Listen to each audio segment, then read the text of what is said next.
నమస్తే, welcome to health zone. ఇవాల్టి health zone కార్యక్రమంలో మనం ప్రపంచంలో 40% పైగా ప్రజలు ఇబ్బంది పడుతున్నటువంటి గ్యాస్ట్రిక్ ప్రాబ్లమ్స్ గురించి మాట్లాడకపోతున్నాం. మనందరికీ తెలుసు, చాలామంది మన చుట్టుపక్కల కూడా ఈ సమస్యతో బాధపడే వాళ్ళని ఎంతోమందిని చూస్తూ ఉంటాం. అయితే ఈ గ్యాస్ సమస్య అనేది ఎందుకు వస్తుంది, ఇంతలా అందరూ ఎందుకు గ్యాస్ సమస్యతో బాధపడాల్సి వస్తుంది, అలాగే ఈ గ్యాస్ట్రిక్ సమస్య ఉన్న వాళ్ళకి ఎటువంటి సిమ్టమ్స్ ఉంటాయి, లక్షణాలను ఎవరికి వారు ఏ విధంగా గుర్తించవచ్చు, నివారణ ఏ విధంగా ఉంటుంది అనే విషయాల గురించి ఈరోజు ప్రత్యేకంగా మాట్లాడుకుందాం. మరి గ్యాస్ట్రిక్ ప్రాబ్లం గురించి, గ్యాస్ సమస్య గురించి పూర్తి వివరాలు తెలియజేసేందుకు మనతో పాటు ఉన్నారు డాక్టర్ రాహుల్ దుబ్బాక గారు, మెడికల్ గ్యాస్ట్రోఎంట్రాలజిస్ట్, సిటిజన్ హాస్పిటల్. వారితో మాట్లాడదాం. గ్యాస్ సమస్యకు సంబంధించి ఎన్నో విషయాలు వారిని అడిగి తెలుసుకుందాం. నమస్తే సార్. నమస్కారం సార్. గ్యాస్ ట్రబుల్ చాలా మందిలో ఉంటుంది, కానీ చాలామంది లైట్ తీసుకుంటారు, అదొక సివియర్ ప్రాబ్లం కాదు అన్నట్టు చాలా లైట్ తీసుకుంటారు. అయితే ఇలా మనం లైట్ తీసుకోవడం వల్ల అది సివియర్ ప్రాబ్లం అయ్యే అవకాశం ఉందా? అంటే చాలామందికి అకేషనల్గా ఏదైనా ఎక్కువ స్పైసీగా ఫుడ్ తిన్నప్పుడు కానీ, బయట ఏదైనా ఫంక్షన్స్లో కానీ, హోటల్స్లో తిన్నప్పుడు కానీ 1 or 2 days కొద్దిగా గ్యాస్ట్రిక్ సిమ్టమ్స్తో బాధపడుతూ తర్వాత దానంతలో అదే కూడా కొన్నిసార్లు తగ్గడం జరుగుతుంటుంది. ఇట్లా ఎక్కువ మందికి ఈ ప్రాబ్లం ఉంటుంది. అలా 1 or 2 days మాత్రమే డిస్కంఫర్ట్ ఉన్నప్పుడు చాలాసార్లు మెడికల్ కేర్కి రారనమాట. సో ఇంట్లోనే ఒక రోజు లైట్గా తినడం, లేదంటే పెరుగు, మజ్జిగ, పాలు తాగామని ఇట్లాంటి చిట్కాలతోటి మేనేజ్ చేస్తుంటారు. కానీ కొన్నిసార్లు అది రికరెంట్గా అవుతుంటే తర్వాత symptom severity and symptom frequency పెరుగుతూ ఉంటుందన్నమాట. అట్లా ఉన్నప్పుడు డాక్టర్స్ దగ్గరికి వస్తుంటారు. సో ఇనీషియల్గా అకేషనల్గా ఎప్పుడన్నా రేర్ ఇన్స్టెన్స్లో గ్యాస్ట్రిక్ సిమ్టమ్స్ వచ్చి తగ్గిపోతే పర్వాలేదు, కానీ more than 2-3 days at a stretch, 3 or 4 days at a stretch కనుక ఇబ్బంది పెడితే అది మరీ తీవ్రంగా కాకముందుకే డాక్టర్ని కలిస్తే అర్లీగా తగ్గే ఛాన్సెస్ ఉంటాయి. అయితే సార్, గ్యాస్ట్రిక్ ట్రబుల్ అంటే ఏంటి? అంటే ఒక మనిషికి గ్యాస్ ట్రబుల్ ఉంది అని ఎప్పుడు తెలుస్తుంది? అంటే మనము సైంటిఫిక్గా ఆర్ మెడికల్ టర్మినాలజీ ప్రకారంగా మాట్లాడుకోవాలి అంటే ఇది గ్యాస్ అనేది ఇంటెస్టైనల్ గ్యాస్ అని మనం గ్యాస్ కింద చెప్పుకుంటాం. అంటే జీర్ణం జరుగుతున్న ప్రాసెస్లో పేగులో గ్యాస్ అనేది ఫార్మ్ అవుతుంది, అందరికీ ఫార్మ్ అవుతుంది. కానీ కొన్ని సందర్భాలలో ఎక్కువగా గ్యాస్ ఫార్మ్ అవడం వల్ల పొట్టలో ఉబ్బరం కానీ, లేదంటే అపానవాయు ఎక్కువగా ఫార్మ్ అవడం కానీ, దీన్ని మనము మెడికల్ లాంగ్వేజ్లో గ్యాస్ అంటాం. కానీ చాలాసార్లు పేషెంట్స్ పొట్టలో మంట ఉన్నా, ఛాతీలో మంట ఉన్నా, త్రేన్పులు ఎక్కువగా వస్తున్నా, కొన్నిసార్లు మజిల్స్లో డిస్కంఫర్ట్ ఉన్నా కూడా దాన్ని గ్యాస్ అనే వాళ్ళు వ్యక్తపరుస్తారు. కానీ సైంటిఫిక్ ఆర్ మెడికల్ టర్మినాలజీ ప్రకారం మాట్లాడుకుంటే ఓన్లీ ఇంటెస్టైన్లో ఫార్మ్ అయ్యే ఎక్సెస్ గ్యాస్ అండ్ రిలీజ్ అయ్యే ఎక్సెస్ గ్యాస్నే మనం గ్యాస్ అంటాం. అంటే సిమ్టమ్స్ ఎలా ఉన్నాయి, ఎలా తెలుస్తాయి సార్? అంటే ఫర్ ఎగ్జాంపుల్, నాకు గ్యాస్ సమస్య ఉందని నాకు నేనుగా గుర్తించగలనా? అంటే కామన్గా ఇది ఫస్ట్ పేషెంట్స్ సిమ్టమ్స్ బట్టే చెప్తారు. ఏదర్ పొట్టలో మంట ఉండడము, లేదంటే ఛాతీలో మంట ఉండడము, త్రేన్పులు ఎక్కువగా రావడము, లేదంటే పొట్ట బాగా ఉబ్బరంగా అనిపించడము, లేదంటే తిన్నది సరిగా జీర్ణం అయినట్టుగా అనిపించకపోవడము, కింద నుంచి అపానవాయువు ఎక్కువగా రిలీజ్ అవ్వడము, ఇవన్నీ కూడా కామన్ గ్యాస్ట్రిక్ సిమ్టమ్స్ అన్నమాట. కొన్నిసార్లు ఇవి లేకుండా కేవలం చెస్ట్ ఏరియాలో మాత్రమే డిస్కంఫర్ట్ కూడా ఉంటుంది. సో అట్లా కూడా కొన్నిసార్లు ప్రెజెంటేషన్ ఉంటుంది అన్నమాట. అయితే ఈ గ్యాస్ ట్రబుల్ రావడానికి రీజన్స్, కారణాలు అంటే ఏం చెప్పచ్చు? అంటే one of the main reason మనం మాట్లాడుకోవాలంటే మన డైట్ అండ్ మన లైఫ్ స్టైల్ ఏనండి. సింపుల్ టర్మ్స్లో చెప్పాలంటే it is a life style disorder కింద చెప్పుకోవాలన్నమాట. దీనికి పెద్దగా జెనెటిక్ కాజెస్ అట్లా ఉండవు, లైఫ్ స్టైలే మెయిన్.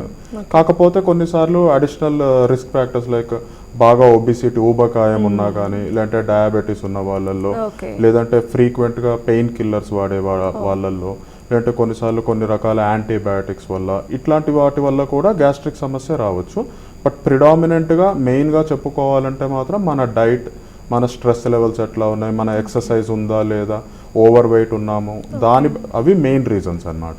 అంటే మీరు ఇప్పుడే అన్నారు ఊబకాయం ఉన్న వాళ్ళలో కనిపిస్తుంది అంటే, ఆల్మోస్ట్ చాలా మందిలో ఇది కనిపించడానికి కారణం అంటే సన్నంగా ఉన్న వాళ్ళలో కూడా ఉంటుంది. మీరు అన్నట్టు ఊబకాయం ఉన్న వాళ్ళలో ఎందుకు ఎక్కువ ఉంటుంది? అంటే ఊబకాయం ఉన్న వాళ్ళలో ఎక్కువగా ఎందుకు ఉంటుంది అంటే, కొన్నిసార్లు మన బాడీలో తయారయ్యే యాసిడ్ ఏదైతే ఉంటుందో మన బాడీ వెయిట్కి డైరెక్ట్గా ప్రపోర్షనల్గా ఉంటుంది. అంటే మనము వెయిట్ ఎక్కువగా ఉన్నప్పుడు మనం అది మెయింటైన్ చేసేదానికి తినే ఆహారం కూడా ఎక్కువ ఉంటుంది. సో దాన్ని డైజెస్ట్ చేయడానికి కూడా ఎక్కువగా యాసిడ్ తయారవుతుంటుంది మన బాడీలో. సో ఓవర్ వెయిట్ ఉన్న వాళ్ళు యాసిడిటీ సమస్యలు తగ్గాలంటే ఫస్ట్ వెయిట్ కనుక తగ్గితే ఆటోమేటిక్గా చాలా వరకు పొట్టలో తయారయ్యే యాసిడ్ అనేది క్వాంటిటీ తగ్గిపోతుంది అనమాట. సో ఊబకాయం is a major risk factor అనమాట అసిడిటీకి అల్సర్స్ ఫార్మేషన్కి వీటన్ని. గ్యాస్ ట్రబుల్లో సో 100%లో 80% మనం ఎసిడిటీ వల్ల వస్తుంది అంటూ ఉంటారు. సో ఇది నిజమేనా సార్? అంతేనండి. ఇప్పుడు పేషెంట్స్ డాక్టర్స్ దగ్గరకు వచ్చే వాళ్ళల్లో మెయిన్గా అసిడిటీ కంప్లైంట్స్ ప్రిడామినెంట్గా ఉంటాయి. గ్యాస్ట్రోఎంట్రాలజీ క్లినిక్లో కూడా మోర్ దెన్ 70% 80% కేసెస్ ఈ acid reflex, heartburn or acidity అనేది అయితే సింపుల్గా మనం చెప్తామో ఆ సిమ్టమ్స్ ఎక్కువగా ఉంటాయి. సో కొంతమంది టైంకి తినరు. సో ఇర్రెగ్యులర్ ఫుడ్ హ్యాబిట్స్ కూడా గ్యాస్ ప్రాబ్లం రావడానికి ఒక కారణం అని చెప్పుకోవచ్చా? డెఫినెట్గా ఇర్రెగ్యులర్గా తినడం వల్ల కూడా పొట్టలో యాసిడ్ ఎక్కువ ఫార్మ్ అవడం, యాసిడ్ హైపర్ అసిడిటీ రావడము అవన్నీ కూడా కారణాలు ఉంటాయి. జనరల్గా ఏంటంటే మనము రెగ్యులర్గా ఒక టైంకి తింటే మనం తినే టైంకి ఒక హాఫ్ అన్ అవర్ ముందు మన బ్రెయిన్ దానికి పొట్టకి సిగ్నల్స్ పంపించి యాసిడ్ని రెడీగా ఉంచుతుంది. సో దట్ తిన్న తర్వాత డైజెషన్ ప్రాసెస్ స్టార్ట్ అవ్వడానికి. సో చాలా ఇర్రెగ్యులర్గా కనుక తింటున్నాము అంటే ఆ ప్రాసెస్ అంతా ఇర్రెగ్యులర్గా ఉండి మనం తినని టైంలో కూడా యాసిడ్ ఉండడం వల్ల మనకు సిమ్టమ్స్ వస్తూ ఉంటాయి. అంటే ఇర్రెగ్యులర్ అని మనం ఎప్పుడు అనుకోవచ్చు సార్? అంటే ఒక హాఫ్ అన్ అవర్ వరకు ఓకేనండి. But more than 2 hours difference రావడము, లేదంటే వెరీ ఫ్రీక్వెంట్గా టైమ్స్ చేంజ్ చేయడము, అట్లా దానివల్ల కూడా మనకి యాసిడ్ డిస్టర్బెన్సెస్ వస్తాయి. అంటే కొంతమంది మాకు ఈ టైంలోనే అవుతుంది 3 o'clock 4 o'clockకి తినగలం అంటారు. అది కొన్ని డేస్ మనం కంటిన్యూ చేస్తే మన బాడీ దానికి అలవాటు పడిపోతుంది, అప్పుడు గ్యాస్ ఫార్మ్ అయ్యే ఛాన్సెస్ తక్కువ అనుకోవచ్చు. డెఫినెట్గా అండి. హ్యూమన్ బాడీకి అడాప్టబిలిటీ చాలా ఎక్కువగానే ఉంటుంది. ఇప్పుడు మనం వింటుంటాం కొంతమంది నేను సింగిల్ మీలే తీసుకుంటానంటారు, కొంతమంది జస్ట్ 2 mealstోనే ఉంటామంటారు, కొంతమంది సాలడ్స్ మీదే ఉంటామంటారు. కానీ వాళ్ళు సిస్టమేటిక్గా చాలా టైం నుంచి అదే డైట్ని లేదంటే అదే టైమింగ్స్ని ఫాలో అవుతుంటారు అనమాట. అప్పుడు వాళ్ళ బాడీ దానికి అడ్జస్ట్ అయ్యి దానికి తగ్గ యాసిడ్ని మాత్రమే సెక్రెట్ చేస్తూ ఉంటుంది. అప్పుడు ప్రాబ్లమ్స్ రావు. చాలా ఫ్రీక్వెంట్గా ఇర్రెగ్యులర్ టైమింగ్స్ తినేవాళ్ళు, ఇప్పుడు సాఫ్ట్వేర్ ఎంప్లాయీస్ కానీ, బీపీఓ ఎంప్లాయీస్ కానీ కొన్నిసార్లు డే షిఫ్ట్ చేస్తారు, కొన్నిసార్లు నైట్ షిఫ్ట్ చేస్తుంటారు. వీళ్ళల్లో యాక్చువల్గా ఈ ప్రాబ్లం ఎక్కువగా చూస్తూ ఉంటాం అనమాట. అండ్ గ్యాస్ ప్రాబ్లం కొంతమందికి బ్లోటింగ్ ద్వారా ఇలా వస్తాయి, కొంతమందిలో చెస్ట్ దగ్గర పెయిన్ వస్తుంది, వెంటనే అది ఏమైనా హార్ట్ ప్రాబ్లం ఏమో, ఈసీజీ చేయించుకోవాలి, ఏమైనా హార్ట్ రిలేటెడ్ ఏమో అని భయపడుతూ ఉంటారు. కొంతమంది అది గ్యాస్ ప్రాబ్లం అనుకొని లైట్ తీసుకుంటారు, అది హార్ట్ ప్రాబ్లం అయ్యే ఛాన్స్ ఉంది. సో ఇది ఎలా సార్ డిఫరెన్షియేట్ చేయాలి? అంటే కొన్ని సందర్భాలలో ఏటిపికల్ చెస్ట్ పెయిన్లో గ్యాస్ట్రిక్ కాజెస్ ప్రిడామినెంట్ అనమాట. అంటే ఎక్స్పెషల్గా చెప్పాలంటే GERD అనే ఒక కండిషన్, గ్యాస్ట్రిక్ ఈసోఫేజల్ రిఫ్లెక్స్. ఇందులో ఏం జరుగుతుందంటే పొట్టలో ఎక్సెస్ యాసిడ్ ఫుడ్ పైప్లోకి రిఫ్లెక్స్ అవుతుంది అనమాట. సో ఫుడ్ పైప్ చెస్ట్ సెంటర్లో ఉంటుంది కాబట్టి ఈ ఏరియాలో డిస్కంఫర్ట్ కొన్నిసార్లు చెస్ట్ పెయిన్ని మిమిక్ చేస్తుంది అనమాట. సో కాకపోతే ఒక పేషెంట్ తనంతలో తానే దీన్ని కరెక్ట్గా ఇది చెస్ట్ పెయిన్, కరెక్ట్గా ఇది గ్యాస్ట్రిక్ పెయిన్ అని కొన్నిసార్లు డిస్టింగ్విష్ చేసుకోలేదు. ఒకవేళ వాళ్ళకి ఏదైనా హార్ట్ ఇష్యూస్కి రిస్క్ ఫ్యాక్టర్స్ ఉన్నాయనుకోండి, సపోజ్ మోర్ దెన్ 60-65 years ఉన్నారు, హైపర్ టెన్షన్ ఉంది, డయాబెటీస్ ఉంది, లేదంటే family history of cardiac diseases ఉన్నాయి, ఇట్లా కనుక ఉండి చెస్ట్ పెయిన్ కొద్దిగా మోర్ దెన్ 5 minutes లేదంటే 7 minutes అట్లా వస్తుంది అనుకోండి, సిన్సియర్ సజెషన్ ఏంటంటే ఒకసారి నియరెస్ట్ ప్లేస్కి వెళ్ళి ఒకసారి బీపీఐ చెక్ చేసుకొని ఒకసారి ఈసీజీ తీయించుకుంటే, ఒక్కసారి అది కార్డియాక్ కాదు అంటే చాలా వరకు స్ట్రెస్ రిలీఫ్ వస్తుంది. లేదు అది సింపుల్ గ్యాస్ట్రిక్దే అనుకొని కొద్దిగా టైం కనుక డిలే చేస్తే కొన్నిసార్లు జరగకూడని ప్రాబ్లమ్స్ రావచ్చు కదా. అందుకని అలా కాకుండా సపోజ్ 20 years అబ్బాయి ఉన్నాడు, 30 years అబ్బాయి ఉన్నాడు, ఎలాంటి చెడు అలవాట్లు లేవు, లేదంటే ఎటువంటి రిస్క్ ఫ్యాక్టర్స్ లేవు, అలాంటి వాళ్ళకి కొద్దిగా చెస్ట్ ఏరియాలో డిస్కంఫర్ట్ వస్తే కొన్నిసార్లు వాళ్ళే చెప్తారు కొద్దిగా వాటర్ తాగానండి, ఒక త్రేన్పు వచ్చింది, దాని తర్వాత కొద్దిగా సెటిల్ అయ్యింది అంటారు. అలాంటి వాటికి కొద్దిగా వెయిట్ చేయొచ్చు అనమాట. అంటే ఇలాంటి పెయిన్ వచ్చినప్పుడు సార్ అంటే చాలా మంది పానిక్ అయిపోతూ ఉంటారు. అలా పానిక్ అవ్వకుండా డిఫరెన్షియేట్ చేసుకోవడానికి కావచ్చు, లేదంటే ఒకవేళ గ్యాస్ అని డౌట్ ఉన్నప్పుడు ఎలాంటి చిట్కాలు ఇంట్లో పాటించవచ్చు? అంటే యాక్చువల్గా ఈ స్ట్రెస్ లెవెల్స్ ఎక్కువ పోస్ట్ కోవిడ్ చాలా మంది పేషెంట్స్లో కూడా చూస్తూ ఉన్నాము. అంటే చెస్ట్లో చిన్న డిస్కంఫర్ట్ వచ్చిన అది కార్డియాక్ కానీ భయపడి ఆందోళన చెందడము. ఒకవేళ ఇంట్లో జెలుసిల్ కానీ లేదంటే ఏదైనా సింపుల్ ప్రోటాన్ పంప్ ఇన్హిబిటర్ అంటాము, అంటే యాసిడ్ రెగ్యులేటరీ మెడిసిన్ చాలా మంది ఇంట్లో అవైలబుల్ ఉంటాయి, ఓవర్ ద కౌంటర్ దొరుకుతాయి కాబట్టి. సో జనరల్గా సింపుల్గా చెప్పాలంటే అట్లాంటి ట్యాబ్లెట్ వేసుకుంటే వితిన్ 15-20 minutes కనుక రిలీఫ్లో ఒక 50-60% రిలీఫ్ వచ్చింది అనుకోండి symptom, then it is most likely gastric related. కానీ ప్రతిసారి అది ట్రూ అని కాదు, బట్ అదొక ఇండైరెక్ట్ చేయనం. కానీ కంటిన్యూస్గా అట్లా వస్తుంది అనుకోండి, అప్పుడు డెఫినెట్గా మెడికల్ కేర్కి వెళ్ళడమే బెటర్ అన్నమాట. అండ్ అలాగే ఒక్కోసారి స్టమక్లో పేగులు కదులుతున్నట్టు చిన్న చిన్న సౌండ్స్ వస్తూ ఉంటాయి. కొంతమంది అది ఆకలికి అలా అవుతుంది అనుకుంటారు, కొంతమంది గ్యాస్ ప్రాబ్లం ఏమో అనుకుంటారు. అంటే ఏమనుకోవాలి, అది కూడా ఒక గ్యాస్ ట్రబుల్లా మనం గుర్తించవచ్చా? అంటే పేగుల్లో ఆ శబ్దం వినపడడాన్ని బార్బార్గమీ అంటాము. అది కొన్నిసార్లు స్టమక్లో ఇన్ఫెక్షన్స్ ఉన్నప్పుడు రావచ్చు, లేకపోతే టైంకి తినకుండా ఎక్కువసేపు ఖాళీగా ఉన్న టైంలో కూడా అట్లాంటి సౌండ్స్ వినిపిస్తుంటాయి. అదొక్కటే ఉండి మిగతా సిమ్టమ్స్ ఏమీ లేకపోతే దాన్ని పెద్ద సీరియస్గా కన్సిడర్ చేయాల్సిన సిమ్టమ్ ఏమీ కాదనమాట. కానీ వేరే దాంతో పాటు ఒకవేళ లూజ్ మోషన్స్ అవుతున్నాయి, లేదంటే పొట్ట బాగా బ్లోటెడ్గా ఉబ్బరంగా ఉంది, లేదంటే పొట్టలో వేరే డిస్కంఫర్ట్ కానీ పెయిన్ కానీ ఉంటే అప్పుడు అది సిగ్నిఫికెంట్. అవి లేకుండా జస్ట్ పేగులు కదులుతున్న శబ్దం అంటే పేషెంట్స్ అప్పుడు పేగులు అరుస్తున్నాయి అట్లా చెప్తారు, దాన్ని బార్బార్గమే అంటారు. అది మైనర్ సిమ్టమ్ కింద తీసుకుంటాం అన్నమాట. అండ్ అలాగే చాలా మంది గ్యాస్ ట్రబుల్ ఉంది, ఇప్పుడు నాకు తేనుపులు వస్తున్నాయి, లేకపోతే పొట్ట ఉబ్బరంగా అనిపించినప్పుడు వెంటనే ఒక లిమ్కా తాగడము, కోకోకోలా, పెప్సీ వీటి మీద డిపెండ్ అయిపోతారు. సో అది తాగిన వెంటనే నాకు కొంచెం తేనుపు వచ్చి క్లియర్ అవుతుంది అనుకుంటారు, లేదంటే ఈనో ఇలా చేస్తూ ఉంటారు. ఇవి ఎంతవరకు సేఫ్ సార్? నిజంగా ఇవి మన గ్యాస్ ట్రబుల్ తగ్గిస్తాయా లేదంటే ఇంకా పెంచుతాయా? అంటే యాక్చువల్గా చాలా మంది మరి ఎందుకనో ఇది ఫాలో అవుతుంటారు. సోడా తాగామండి, లేదంటే Thums up or other cool drinks, పేర్లు కాదు కానీ అదర్ కూల్ డ్రింక్స్ తాగినప్పుడు రిలీఫ్ వచ్చింది టెంపరీగా అంటారు.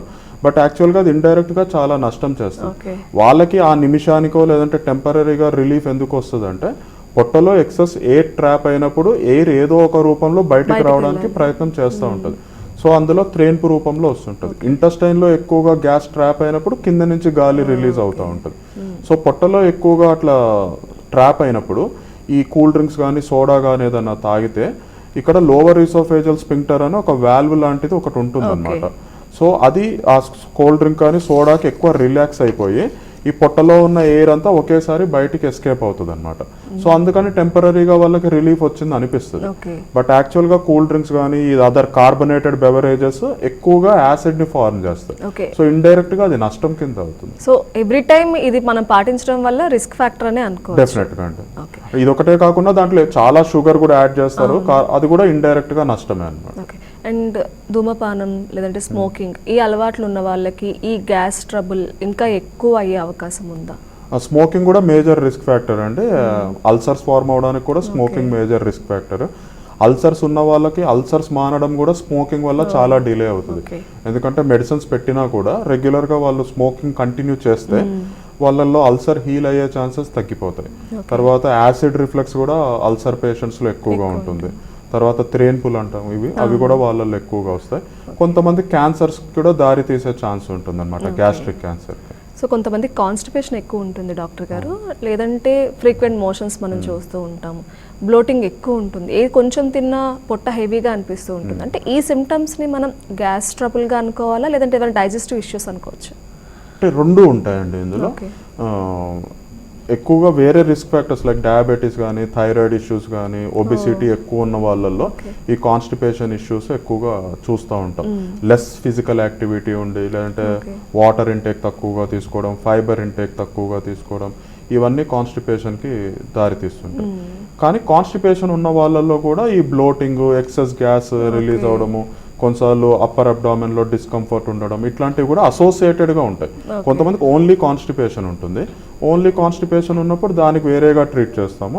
కాన్స్టిపేషన్తో పాటు ఎక్సెస్ గ్యాస్ ఫార్మ్ అవుతున్నప్పుడు దాన్ని మనం డిఫరెంట్గా అడ్రస్ చేస్తాం, డైట్లోను అండ్ మెడికేషన్లో కూడా. ఓకే. అండ్ కొంతమంది తినగానే మోషన్ పాస్ చేయడం, బౌల్ మూమెంట్ అనేది ఉంటుంది, ఇది కామన్ అనుకుంటారు. కొంతమంది ఇది కూడా ఒక ప్రాబ్లమే, దీన్ని కూడా రిజాల్వ్ చేసుకోవాలి అంటారు. సో ఇది మనం సీరియస్గా తీసుకోవాలా? అంటే తిన్న వెంటనే కొద్దిసేపటికి మోషన్ వచ్చిన సెన్సేషన్ని గ్యాస్ట్రోకోలిక్ రిఫ్లెక్స్ అని చెప్తామన్నమాట. ఇది కొన్నిసార్లలో కొంతమంది యాక్చువల్గా పసిపిల్లల్లో చాలా కామన్, తిన్న వెంటనే కొద్దిసేపటికి మోషన్ వెళ్తారు. బట్ ఆఫ్టర్ 1 year 1.5 year టైంకి వాళ్ళకి బవెల్ మీద కంట్రోల్ వచ్చి అది ఆగిపోతుంది. పుట్టిన ప్రతి ఒక్కరిలో ఇది ఉంటుంది. తర్వాత ఒక సర్టెన్ ఏజ్ వచ్చిన తర్వాత అది కంట్రోల్లోకి వచ్చి ఆగిపోతుంది. బట్ కొన్ని సందర్భాలలో ఇరిటబుల్ బవెల్ సిండ్రోమ్ అనే ఒక కండిషన్ ఉంటుంది. అందులో కూడా తిన్న వెంటనే మోషన్కి వచ్చిన సెన్సేషన్ వస్తూ ఉంటుంది అన్నమాట. కానీ కొంతమంది దాన్ని అంత సీరియస్గా పట్టించుకోరు, వాళ్ళ అలవాటు అయిపోతుంది వాళ్ళ జీవన శ్రేయలు.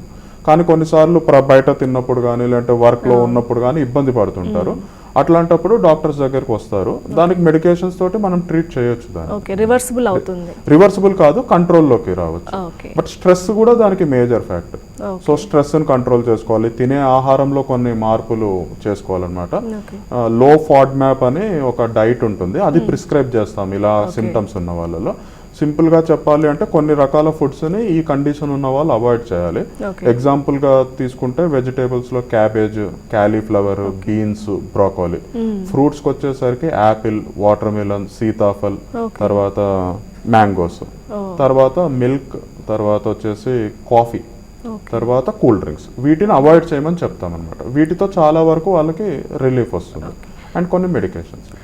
డాక్టర్ గారు, అంటే ఏ ఏజ్ గ్రూప్ వాళ్ళ నుంచి మనం ఈ గ్యాస్ ట్రబుల్స్ని చూడొచ్చు? అంటే పుట్టిన బేబీస్ ఉంటారు, స్కూల్కి వెళ్ళే వాళ్ళు ఉంటారు, కాలేజ్ గోయింగ్ వాళ్ళు ఉంటారు. అంటే వాళ్ళలో కూడా మనం ఈ గ్యాస్ట్రిక్ ట్రబుల్స్ని చూస్తూ ఉంటామా? అంటే ఒకప్పుడు మోర్ దెన్ 50 years తర్వాతనే అల్సర్స్ వస్తాయనో లేదంటే గ్యాస్ట్రిక్ సమస్య స్టార్ట్ అవుతుందని వింటూ ఉండేవాళ్ళము. బట్ ఇప్పుడు మనకున్న లైఫ్ స్టైల్, మనం తినే ఆహారము, ఫ్రీక్వెంట్గా బయట తినడము, అందులో కూడా చాలా వరకు అడిటివ్స్ యాడ్ అయ్యి అలా చేయడం వల్ల కొన్నిసార్లు చాలా చిన్న పిల్లల్లో కూడా ఇవి చూస్తూ ఉన్నాం. ఇప్పుడు చిన్న పిల్లలు కూడా ఫిజికల్ యాక్టివిటీ తగ్గిపోయింది, టీవీ ముందు కూర్చొని తినడము. అలాంటప్పుడు ఏం చేస్తారంటే ఎక్కువగా ఎయిర్ స్వాలో చేస్తుంటారు అనమాట పిల్లలు కూడా. దానివల్ల కూడా వాళ్ళకి గ్యాస్ట్రిక్ సమస్యలు వస్తుంటాయి. ఇప్పుడు మాత్రం పలానా ఏజ్కే గ్యాస్ట్రిక్ సమస్య వస్తుంది అనేది మనకి లేదు. ఏ చిన్న పిల్లలకైనా రావచ్చు, మధ్య వయస్కుల వాళ్ళకి లేదంటే ముసలి వాళ్ళకి, ఎవరికైనా గ్యాస్ట్రిక్ సమస్య రావచ్చు. తినే డైట్ బట్టి ఉంటుంది అన్నమాట. అండ్ చాలా వరకు అరగట్లేదు, మాకు డైజెషన్ అవ్వట్లేదు అన్న ఇష్యూని కూడా చాలా మందిలో మనం చూస్తూ ఉంటాం. సో అరగకపోవడం అనేది ఇప్పటి వరకు సమస్య కాలేదు, ఇప్పటి నుంచి సమస్య అవుతుంది అంటే దాన్ని మనం ఎలా చూడొచ్చు? అంటే ఒకటి, మన ఏజ్ పెరుగుతున్న కొద్దీ కూడా మెటాబాలిజం అనేది తగ్గుతుంది. దాంతోపాటు ఆకలిలో కూడా మార్పులు జరుగుతుంటాయి, ఆకలి తగ్గొచ్చు. తర్వాత ఎక్కువ సెడెంటరీ లైఫ్ స్టైల్ ఉన్నప్పుడు, మనము ఎక్కువ ఫిజికల్ యాక్టివిటీ లేనప్పుడు కూడా డైజెషన్ అనేది ప్రాబ్లం వస్తుంది. దీనికి తోడు ఒకవేళ డయాబెటీస్ కానీ లేదంటే ప్యాంక్రియాటిక్ ఇష్యూస్ ఉన్నా, లేదంటే థైరాయిడ్ ఇష్యూస్ ఉన్నా, ఇంకొన్ని దీర్ఘకాలపు వ్యాధులు కొన్ని ఉంటాయి కదా, ఇలాంటి వాళ్ళందరికీ ఎంతో కొంత డైజెస్టివ్ ప్రాసెస్ అనేది తగ్గిపోతుంది అనమాట. సో దాంతో ఇండైజెషన్ అనేది ఎక్కువగా వస్తుంది. కానీ మనం ముందు చూసుకోవాల్సింది, మనం క్యాలరీ ఇంటేక్ ఫస్ట్ ఎక్కువగా ఏమన్నా తీసుకుంటున్నామా, మనం చేసే వర్క్కి కావాల్సిన దానికంటే ఎక్కువ క్యాలరీస్ కనుక తీసుకుంటే అది ఇండైజెషన్కే దారి తీస్తుంది. ఇవి కాకుండా మనం ఫిజికల్ యాక్టివిటీని ఫస్ట్ పెంచుకోవాలి. దానివల్ల చాలా వరకు మనకి డైజెస్టివ్ సిస్టమ్ అనేది ఇంప్రూవ్ అవుతుంది. సో ఎక్కువ మంది సెడెంటరీ డెస్క్ జాబ్స్లో ఉన్న వాళ్ళకి చిన్న చిట్కా మేము ఏం చెప్తామంటే, సపోజ్ ఇప్పుడు మోర్ దెన్ 1.5 hour 2 hours అటే స్ట్రెచ్ సిస్టమ్ మీద కూర్చుంటే అట్లీస్ట్ ఎవ్రీ 1.5 hourకి లేచి ఒక 5 minutes అన్న క్విక్ వాక్. ఒకవేళ మెట్లు ఉంటే 1-2 సార్లు మెట్లు ఎక్కి దిగడం, లాంగ్ కారిడార్ ఉంటే 1 or 2 times అది నడిచి, అప్పుడు పేగు కదలికలు కూడా బాగుంటాయి అన్నమాట. అప్పుడు ఆటోమేటిక్గా మన డైజెషన్ అనేది ఇంప్రూవ్ అవుతుంది. మనం క్యాలరీస్ ఖర్చు చేయనప్పుడు బ్రెయిన్కి ఏం సిగ్నల్ వెళ్తుంది అంటే, వీళ్ళు క్యాలరీస్ ఖర్చు చేయట్లేదు కాబట్టి క్యాలరీస్ ఇవ్వాల్సిన అవసరం లేదు కదా బాడీకి. సో అందుకని డైజెషన్ చేయదు అనమాట ప్రాపర్గా, అడిక్వేట్గా. సో అట్లా. డాక్టర్ గారు, అలాగే చాలా మంది ఇంట్లో ఖచ్చితంగా గ్యాస్ టాబ్లెట్ ఉంటుంది. సో ఏదో ఒక గ్యాస్ టాబ్లెట్ ఇంట్లో ఉంటుంది. వాళ్ళకి గ్యాస్ ప్రాబ్లం అనిపించినా, కొంచెం పొట్టలో వికారం అనిపించినా కూడా ఒక 5 days 10 days without any doctor prescription వాళ్ళకు వాళ్ళే వేసేసుకుంటారు, తగ్గాక స్టాప్ చేస్తారు. ఇలా ఫ్రీక్వెంట్గా చేస్తూ ఉంటారు. ఇది ఎంతవరకు కరెక్ట్? ఇలా చేయొచ్చా? అంటే గ్యాస్ట్రిక్ టాబ్లెట్ చాలా వరకు ఓవర్ ద కౌంటర్ దొరుకుతాయి కాబట్టి చాలా మంది ఇళ్లలో ఇవి అవైలబుల్ ఉంటాయి. సో 1 or 2 days సిమ్టమ్స్కి టెంపరీగా వేసుకున్న పెద్ద నష్టం ఏం లేదు. But more than 1 week 6 days at stretch 1 week 10 days వరకు కూడా అట్లా వితౌట్ కాజ్ ఐడెంటిఫై చేయకుండా అలా వేసుకోవడం మాత్రం కరెక్ట్ కాదు. ఇంకొకటి ఏంటంటే, ఏ మెడికేషన్ అయినా రెగ్యులర్గా మన బాడీలోకి కనుక వెళ్తూ ఉంటే బాడీ దానికి అడాప్ట్ అయిపోయి దానికి సరైన రెస్పాన్స్ ఇవ్వదన్నమాట. సో అందుకే వింటుంటాము, పెయిన్ కిల్లర్స్ కూడా ఫస్ట్ మొదట్లో హాఫ్ టాబ్లెట్ పనిచేసే వాళ్ళకి, తర్వాత రెగ్యులర్గా వాడితే 2 or 3 tablets వేసుకున్న పెయిన్ రిలీఫ్ రాదనమాట. ఎందుకంటే బాడీ దానికి తగ్గ రెస్పాన్స్ ఇవ్వదు రెగ్యులర్గా దానికి అలవాటు పడితే. సో ఎక్స్పెషల్లీ గ్యాస్ట్రిక్ దాంట్లో ప్రీవియస్గా పెద్దగా సైడ్ ఎఫెక్ట్స్ ఉండవు అనే ఒక నమ్మకం ఉండేదన్నమాట. బట్ వీటికి కూడా కొన్ని సైడ్ ఎఫెక్ట్స్ ఉంటాయి. సీరియస్ సైడ్ ఎఫెక్ట్స్ కాకపోయినా సైడ్ ఎఫెక్ట్స్ ఉంటాయి. అందుకని అట్లా ప్రతి చిన్నదానికి మనము అలవాటు చేయకూడదు. అట్లాగే without prescription more than 3-4 days వాడడం కూడా కరెక్ట్ కాదు. అండ్ ఇందాక మీరు మాటల్లో చెప్పారు ఇరిటబుల్ బౌల్ సిండ్రోమ్ అని. ఈ రోజుల్లో ఎక్కువగా మనం ఇది వింటున్నాం. అవునండి. దీని గురించి ఇంతకుముందు ఎప్పుడూ మనం ఇది ఒక పదం ఉందని కూడా తెలియదు, కానీ ఈ రోజుల్లో ఎక్కువ మంది పేషెంట్స్ బయటకు వస్తున్నారు, ఎక్కువగా అందరికి ప్రచారం కూడా జరుగుతుంది. అయితే ఈ ఇరిటబుల్ బౌల్ సిండ్రోమ్ అంటే పెరగడానికి కారణాలు అంటే ఏం చెప్పొచ్చు? దీన్ని మనం రివర్స్ చేయొచ్చా? ఇరిటబుల్ బౌల్ సిండ్రోమ్ అనేది కంటిన్యూస్గా ఉండదండి ఏ పేషెంట్కైనా. అది కొన్ని మంత్స్ బాగా ఇబ్బంది పెడుతుంది, మళ్ళీ మధ్యలో పేషెంట్ కంప్లీట్గా నార్మల్ ఉంటారు, మళ్ళీ తర్వాత రికరెన్స్ లాగా రావచ్చు. ఎక్స్పెషల్లీ అదొక ప్యాటర్న్ లాగా ఉంటుంది. వాళ్ళకి ఎక్కువ స్ట్రెస్ ఫీల్ అవుతున్నప్పుడు, ఏదైనా స్ట్రెస్ఫుల్ ఇన్సిడెంట్ జరిగినా, ఏదైనా అన్వాంటెడ్ ఇన్సిడెంట్ ఇంట్లో జరిగినా, అప్పుడు ఆ స్ట్రెస్కి ఎక్కువగా ఇరిటబుల్ బౌల్ సిండ్రోమ్ అనేది మళ్ళీ యాక్టివేట్ అవుతుంది అనమాట. ఇది కాకుండా post infectious irritable bowel syndrome అని ఒకటి ఉంటుంది. అంటే సపోజ్ ఏదైనా బయట తిని బాడీకి అది పడకుండా బాగా లూజ్ మోషన్స్ అయిపోయాయి అనుకోండి, లూజ్ మోషన్స్ తగ్గిపోతాయి. దాని తర్వాత కొన్ని వారాల వరకు కూడా వాళ్ళు తిన్న వెంటనే మోషన్ కి వెళ్ళాలి అనిపించే సెన్సేషన్, కొద్దిగా నార్మల్ కంటే కొద్దిగా ఎక్కువ ఫ్రీక్వెంట్ గా మోషన్ అవ్వడము అది కూడా ఉంటుంది. అది కొంచెం 1-2 మంత్స్ తర్వాత తగ్గే ఛాన్స్ ఉంటుంది. సో ఇరిటబుల్ బౌల్ సిండ్రోమ్ కి మన స్ట్రెస్ లెవెల్స్ మెయిన్ కారణము.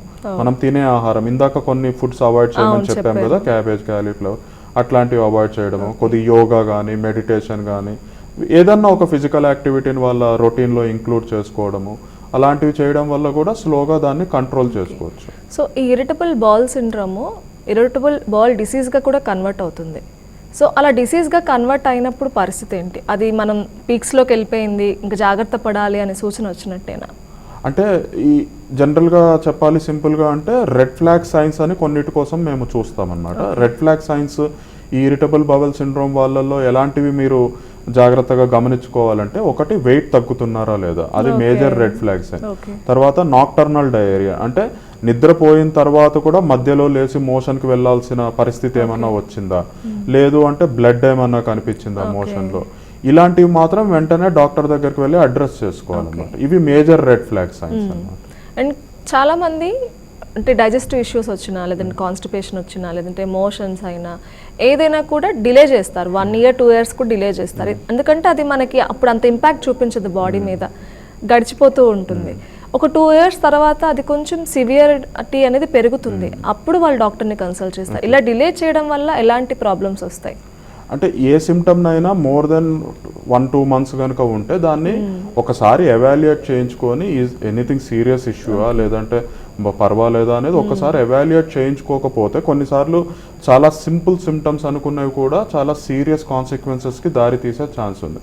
సింపుల్ ఎగ్జాంపుల్గా చెప్పాలి అంటే, ఇనిషియల్ స్టేజెస్లో అల్సర్కి సిమిలర్ సిమ్టమ్స్ ఉంటాయి, హైపర్ అసిడిటీకి సిమిలర్ సిమ్టమ్స్ ఉంటాయి, గ్యాస్ట్రిక్ క్యాన్సర్స్ కూడా సిమిలర్ సిమ్టమ్స్ ఉంటాయి ఇనిషియల్ స్టేజెస్ లో. క్యాన్సర్ కూడా స్టార్టింగ్ ప్రెజెంటేషన్ లో ఏదో లైట్ గా అబ్డామిన్ లో డిస్కంఫర్ట్ రావడము, లేదంటే తిన్న వెంటనే కొద్దిగా పెయిన్ వచ్చినట్టుగా అనిపించడము, లేదంటే జస్ట్ పొట్టలో మంటగా అనిపించడము, గ్యాస్ట్రిక్ క్యాన్సర్ సిమ్టమ్స్ కూడా ఇనిషియల్ గా ఇలాగే ఉంటాయి.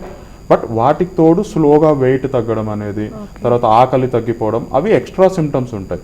అవి కనుక గమనించుకోకుండా కొంతమంది నెలల తరబడి దీన్ని డిలే చేస్తూ ఉంటారు. ఇంకొక కొన్ని సందర్భాలలో మేము కేసెస్లో చూసింది ఏంటంటే, పేషెంట్కి ఎండోస్కోపీ చేస్తే అల్సర్ ఉంటుంది, అల్సర్కి మెడిసిన్స్ ఇస్తే వాళ్ళు కరెక్ట్గా కొన్నిసార్లు దాన్ని ఫాలో అవ్వకపోవచ్చు, టెంపరీగా వాడి ఆపేయచ్చు. 80% ఆఫ్ ద అల్సర్స్ మానుతాయి, కొన్నిసార్లు అల్సర్స్ మానకపోవచ్చు. ఆ అల్సర్స్ మానకుండా గ్రాడ్యువల్గా పెరిగి పెద్ద అల్సర్ కింద మారి ఒక 5% ఆఫ్ ద కేసెస్లో క్యాన్సర్స్ కింద కూడా మారే ఛాన్స్ ఉంటుంది. సో అల్సర్ కనుక ఉంటే దాన్ని పర్ఫెక్ట్గా కంప్లీట్గా ప్రిస్క్రైబ్డ్ కోర్స్ వాడాలి. ఇంకా వీలవుతే after the end of the treatment course recheck చేయించుకోవాలి. ఒకవేళ పెద్ద అల్సర్ ఉంటే, చిన్న అల్సర్ ఉంటే మేము కూడా ఏమీ రీచెక్ సజెస్ట్ చేయము. కొన్నిసార్లు more than 2 centimeter size ulcer చూస్తూ ఉంటాం. అట్లా కనుక ఉంటే మెడిసిన్ వాడిన తర్వాత అల్సర్ మానిందా లేదా మనం చెక్ చేయించుకోవాలి. మానకపోతే అప్పుడు చిన్న బయాప్సీ తీసేస్తే అర్లీ స్టేజెస్లో ఏమైనా ఉన్నా కూడా మనము ఐడెంటిఫై చేయడానికి వీలవుతుంది. సో రీసెంట్గా అంటే డైజెస్టివ్ ఇష్యూస్ పెరుగుతున్నాయి, అందరూ కూడా కొంచెం అవేర్నెస్ ఉన్న వాళ్ళు ముందే జాగ్రత్త పడుతున్నారు. కానీ చాలామందికి ప్రాబ్లం రావద్దు, ఎంతో కొంత డిస్కంఫర్ట్ ఉంటుందని చెప్పి వారికి వాళ్ళు ట్రై చేస్తారు. రావద్దు, ఇది రాకుండా జాగ్రత్త పడచ్చు అంటే టిప్స్ ఉన్నాయా సార్? అంటే ముందు చెప్పుకున్నట్టు లైఫ్ స్టైల్ డిసార్డరే కాబట్టి, ఒకవేళ మనమే ఏ ఫుడ్ వల్ల మనకి సిమ్టమ్ వస్తుందని కనుక ఐడెంటిఫై చేసుకోగలిగితే ఒకటి, తర్వాత మనం ఏమన్నా ఫ్రీక్వెంట్గా బయట తింటున్నామా, ఇర్రెగ్యులర్ టైమింగ్స్ ఏమన్నా ఉన్నాయా, లేదంటే ఎక్కువగా స్పైసీగా తింటున్నామా, ఇట్లాంటివి ఒకసారి మనం గమనించుకొని ఫస్ట్ మనం వాటిని అవాయిడ్ చేసుకోవడానికి ట్రై చేయాలి. చాలాసార్లు అది వర్కౌట్ అవుతుంది. ఓకే. కొన్నిసార్లు స్పెసిఫిక్గా ఏది పడట్లేదు అనేది అర్థం కాకపోవచ్చు. అలాంటి సందర్భంలో డైట్ డైరీ అనేది ఒకటి బాగా హెల్ప్ అవుతుంది. ఓకే. అంటే ఒక చిన్న నోట్బుక్లో ఎవ్రీడే ఏం తింటున్నారు అనేది చాలా డీటెయిల్గా కనుక రాసుకుంటూ ఒక 2-3 మంత్స్ దాన్ని రెగ్యులర్గా రాసుకొని ఏ డే వాళ్ళకి సిమ్టమ్ వస్తుందో దాన్ని కనుక నోట్ చేసి పెట్టుకొని ఆ ఎండ్ ఆఫ్ 3 మంత్స్ తర్వాత వాటిని కంపేర్ చేసుకోవాలన్నమాట. అంటే అప్పుడు ఏదైనా కామన్ టైప్ ఆఫ్ ఫుడ్ ఉందా, ఏదైనా కామన్ మెథడ్ ఆఫ్ ప్రిపరేషన్ ఏదైనా ఉందా వీటిల్లో, అలాంటప్పుడే నాకు ఇది సిమ్టమ్ వస్తుందా, ఇలా చూసుకుంటే ఈజీగా ఐడెంటిఫై అవుతుంది అనమాట. వాటిని తర్వాత ఒక 3 మంత్స్ కంప్లీట్గా అవాయిడ్ చేసి చూడాలి. ఆ 3 మంత్స్లో వాళ్ళకి సిమ్టమ్స్ కనుక పెద్దగా రావట్లేదు అనుకోండి, అప్పుడు ఎలిమినేషన్ అన్నమాట. ఓకే, ఈ ఫుడ్ నాకు పడట్లేదు, దీన్ని మనము వదిలేయాలి అని. చాలా మంది ఏమనుకుంటారంటే నేను కారం ఎక్కువ తినండి అయినా నాకు గ్యాస్ట్రిక్ సమస్య. కారం ఒకటే కారణం కాదు, కొంతమంది పచ్చిమిరపకాయలు 4-5 కూడా ఒకేసారి తిని వాళ్ళకి ఎటువంటి సిమ్టమ్స్ లేకుండా ఉంటాయి. కొంతమంది ఎండు కారం ఎక్కువగా తిని కూడా వాళ్ళకి ఎటువంటి గ్యాస్ట్రిక్ సిమ్టమ్స్ ఉండకపోవచ్చు.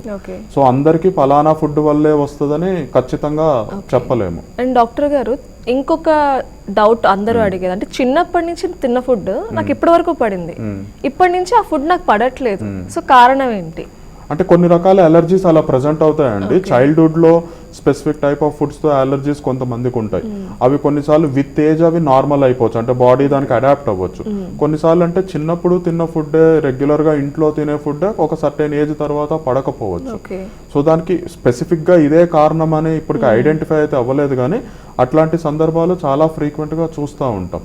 సో ఒకవేళ ఏదైనా స్పెసిఫిక్ గా అది తిన్నది పడలేదు అనుకుంటే దాన్ని మనం అవాయిడ్ చేయడమే తప్ప ఏదో ఒక మెడిసిన్ ఇచ్చి దాన్ని మళ్ళీ మనకి అడ్జస్ట్ అయ్యేటట్టుగా, లేదంటే మన బాడీ దానికి అడాప్ట్ అయ్యేటట్టుగా చేయడం కుదరదు.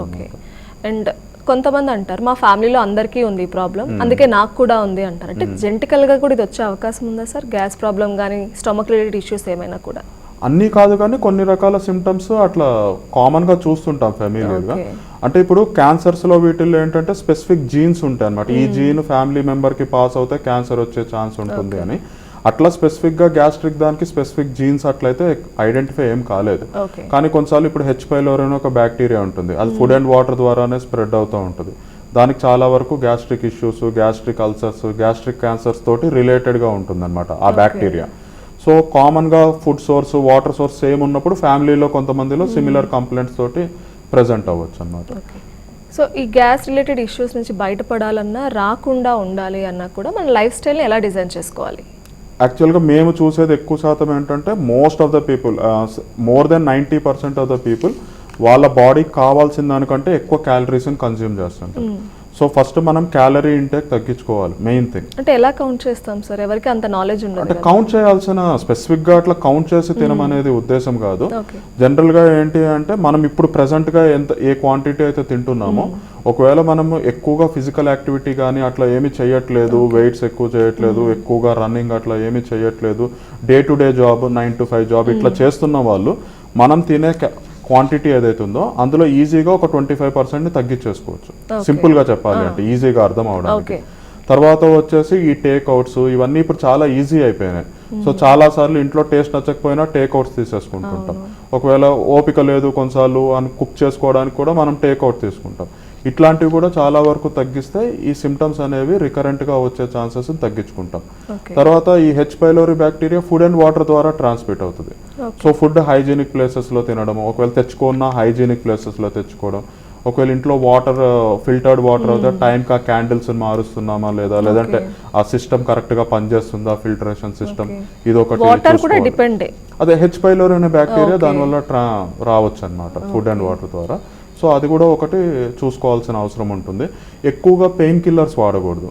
ప్రతి చిన్న పెయిన్కి కొంతమందికి అలవాటు పడిపోతారు పెయిన్ కిల్లర్స్కి. సో పెయిన్ కిల్లర్స్ వాడినప్పుడు పొట్టలో యాసిడ్ ఎక్కువ ఫార్మ్ అవుతుంది అన్నమాట. యాంటీబయాటిక్స్ కూడా డాక్టర్ ఎట్లయితే ప్రిస్క్రైబ్ చేస్తారో అంత మోతాదులోనే వాడాలి. మేము చూస్తుంటాం కొన్నిసార్లు పేషెంట్ రాసేది 5 days ఉంటుంది, వాళ్ళు 10 days వాడతారు. కొన్ని సందర్భాలలో 1-2 months కూడా వాడతారు. మాకు ఇంకా తగ్గలేదండి అనో, లేదంటే ఊరికి వెళ్ళిపోయాం రావడం కుదరు, ఇట్లాంటివి చెప్పి ఎక్స్ట్రా ప్రొలాంగ్డ్ పీరియడ్స్ వాడుతుంటారు. దానివల్ల కూడా గ్యాస్ట్రిక్ ఇష్యూస్ వస్తాయి. కానీ ఇప్పుడు చూస్తున్న వాటిలో స్ట్రెస్ చాలా ఎక్కువ ఫ్యాక్టర్గా కనిపిస్తుంది. వాళ్ళకి స్మోకింగ్ కానీ ఆల్కహాల్ కానీ ఎలాంటి రిస్క్ ఫ్యాక్టర్స్ లేవంటారు. వర్క్ స్ట్రెస్ కూడా డిపెండ్ అయ్యి exactly work stress, family stress or any other stress అప్రాక్సిమేట్గా 12-15% యాసిడ్ని పెంచుతుందని స్టడీస్ చెప్తున్నాయి అన్నమాట. Okay. So stress is also a major factor for hyper acidity, gastric disturbances, indigestion ఇవన్నీ అన్నమాట. ఓకే. అండ్ కొంతమంది డైలీ అంటే ఇప్పుడు డేలో 3 మీల్స్ తీసుకుంటే కొన్ని డేస్ మీల్స్ తగ్గిస్తారు, లేదంటే మీల్స్ ఆపేస్తారు. లైక్ మనం ఫాస్టింగ్ ఇవి అవి ఉంటాం. ఇలాంటప్పుడు కూడా అలవాటైపోయిన బాడీకి గ్యాస్ అనేది ప్రొడ్యూస్ అవుతుంది కదా, ఇలా తినడం మానేయడం వలన గ్యాస్ ప్రాబ్లం వచ్చే అవకాశం ఉందా? చాలా మంది డైట్ చేంజ్ చేస్తారు. సో 3 మీల్స్ తీసుకునే దగ్గర డేకి 2 అనో 1 అనో, సో వాళ్ళు వెయిట్ లాస్ అవ్వడానికి అవ్వచ్చు, ఇంకో రీజన్ అవ్వచ్చు, తగ్గిస్తారు. ఆ టైంలో ఎక్కువగా కూడా ఈ ప్రాబ్లం చూస్తారు. సో మనం అలా మార్చచ్చా, లేదంటే ఎలా బాడీకి అలవాటు చేయాలి? అంటే రెగ్యులర్గా ఒక టైప్ ఆఫ్ డైట్ ఫాలో అవుతూ సడన్గా మనం చేంజ్ చేసినప్పుడు ఇనిషియల్ ఫ్యూ డేస్ అయితే డెఫినెట్గా ఇబ్బంది ఉంటుంది ప్రతి ఒక్కరికి. బట్ చాలా సార్లు బాడీ అడాప్టబిలిటీ బాగుంటుంది కాబట్టి బాడీ చాలా వరకు దాన్ని అడాప్ట్ చేసుకోవడానికి వీలుంటుంది. అదంతా సీరియస్ కాదు. ఇప్పుడు మోర్ దెన్ 1 వీక్ వరకు అంటే డైట్ మార్చి 1 వీక్ అయిన తర్వాత కూడా వాళ్ళు ఇబ్బంది పడుతున్నారు అనుకోండి, అప్పుడు డెఫినెట్గా కన్సల్ట్ అవ్వాల్సిన అవసరం వచ్చిందని అర్థం. ఓన్లీ 3 డేస్ ఇబ్బంది పడ్డారు, 4th డే నుంచి బాడీ దానికి అడ్జస్ట్ అయిపోయింది, అప్పుడు పెద్ద వరీ అవ్వాల్సిన అవసరం లేదన్నమాట. ఇప్పుడు మీడియాలో కూడా ఎక్కువగా ఈ ఇంటర్మీడియట్ ఫాస్టింగ్ అనో లేదంటే లిక్విడ్ డైట్ అనో రకరకాలుగా వస్తుంటాయి కాబట్టి చాలా మంది ట్రై చేద్దాం అనుకుంటారు. కొంతమంది సక్సెస్ఫుల్ గా ట్రై చేయగలుగుతారు, కొంతమందికి చాలా నెగటివ్ ఇంపాక్ట్స్ కూడా ఉంటాయి అన్నమాట. అండ్ ఈ గ్యాస్ట్రిక్ ప్రాబ్లం కావచ్చు, డైజెస్టివ్ ఇష్యూస్కి అట్ ప్రెజెంట్ మెడిసిన్స్ అంటే ఎలాంటివి అందుబాటులో ఉన్నాయి? అండ్ లేటెస్ట్ టెక్నాలజీ ఏమైనా సరే కొన్ని ఉంటుంటాయి, మనకు ఆపరేషన్ అవ్వచ్చు, టెస్ట్ల వైజ్ అవ్వచ్చు, అవైలబుల్గా ఉందంటారా? ఉన్నాయండి. ఇప్పుడు చాలా రకాల మెడిసిన్స్ అవైలబుల్ ఉంటాయి. ఇప్పుడు సైడ్ ఎఫెక్ట్స్ తక్కువ ఉన్న మెడిసిన్స్ కూడా అవైలబుల్ ఉన్నాయి. తర్వాత డయాగ్నోసిస్లో హెల్ప్ అవడానికి అడ్వాన్స్డ్ ఎండోస్కోపీస్ కూడా వచ్చినాయి. ఇప్పుడు ఇదివరకు ఓన్లీ వైట్ లైట్ ఎండోస్కోపీస్ అని ఉండేవి, ఇప్పుడు నారో బ్యాండ్ ఇమేజింగ్ అని అడ్వాన్స్డ్ టెక్నాలజీ వచ్చింది. దానికి మించిన ఇంకా ఎర్లీ గ్యాస్ట్రిక్ క్యాన్సర్స్ని జస్ట్ ఎండోస్కోపీలో చూస్తూనే క్యాన్సర్ని ఐడెంటిఫై చేసే లేటెస్ట్ టెక్నాలజీస్ కూడా అవైలబుల్ ఉన్నాయన్నమాట. ఇవే కాకుండా కొంచెం బ్రెత్ టెస్ట్ అని, కొంతమందికి ఎండోస్కోపీ అంటే భయం ఉంటుందన్నమాట. సో దానికి హైడ్రోజన్ బ్రెత్ టెస్ట్ అని, లేదంటే యూరియా బ్రెత్ టెస్ట్ అని, జస్ట్ అంటే గాలి ఊదితే కూడా దాంట్లో కొన్ని రకాల ఇన్ఫర్మేషన్ తోటి వాళ్ళకున్న అండర్లయింగ్ ప్రాబ్లమ్ని మనము ఐడెంటిఫై చేయడానికి వీలవుతుందన్నమాట. అట్లాంటి ఫెసిలిటీస్ కూడా ఉన్నాయన్నమాట. ఇవి కాకుండా కొంతమందికి మెడిసిన్స్తో తగ్గకుండా కొన్నిసార్లు లాంగ్ టర్మ్ మెడిసిన్స్ వాడినా కూడా తగ్గని గ్యాస్ట్రిక్ సిమ్టమ్స్ ఉంటాయి. అలాంటి వాటికి కూడా కొన్ని ఎండోస్కోపిక్ సర్జరీస్ అవైలబుల్ ఉన్నాయన్నమాట. గర్డెక్స్ అని ఒక లేటెస్ట్ టెక్నాలజీ ఉంది. ఎక్కువ యాసిడ్ చెస్ట్లోకి రిఫ్లెక్స్ అవుతూ ఉంటే మెడిసిన్స్ కనుక కంట్రోల్ అవ్వకపోతే ఆ టెక్నాలజీ తోటి ఆ ప్రొసీజర్ చేసి కూడా తగ్గించడానికి వీలవుతుంది. ఒబెసిటీ బాగా ఎక్కువ ఉండి న్యాచురల్ మెథడ్స్లో తగ్గడానికి ట్రై చేసి సక్సెస్ కాని వాళ్ళకి బేరియాట్రిక్ సర్జరీస్ ఎప్పటి నుంచో ఉన్నాయి. బట్ ఇప్పుడు లేటెస్ట్ అడ్వాన్స్గా ఎండోస్కోపీ ద్వారా కూడా ఆ సర్జికల్గా చేయడానికి ఇప్పుడు టెక్నాలజీ అవైలబుల్ ఉందన్నమాట.